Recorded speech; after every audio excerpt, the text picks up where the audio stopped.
హిందూగా జీవించాలంటే పన్ను కట్టాల్సిన సమయం. ఈ దేశ శ్రమ బాద్షా పాదాల కింద నలిగిపోతున్న సమయం. ఒక వీరుడు కోసం ప్రకృతి పురుడు పోసుకుంటున్న సమయం. గోల్కొండ నుండి 8వ వాడు బయలుదేరాడు. వాడు ప్రాణాలతో ఢిల్లీ చేరుకోకూడదు.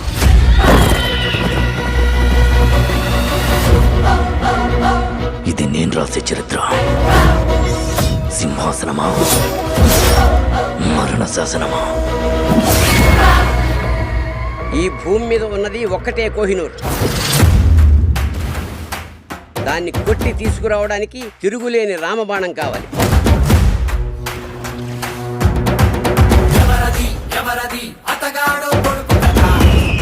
ఇప్పుడు దాకా మేకల్ని తినే పులిని చూస్తుంటారు. ఇప్పుడు పులుల్ని వేటాడే బెబ్బుల్ని చూస్తారు.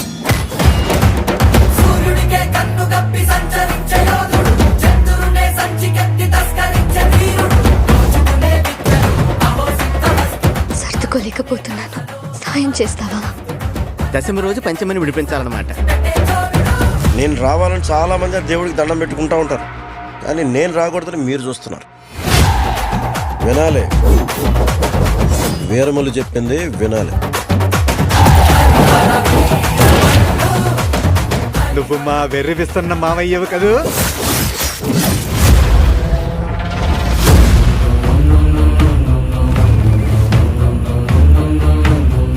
హిందూ దేశం మీద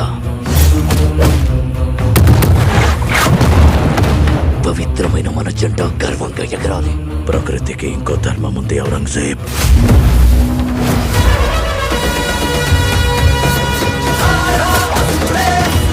ఇది క్రూర మృగాలు తిరిగే చోటు.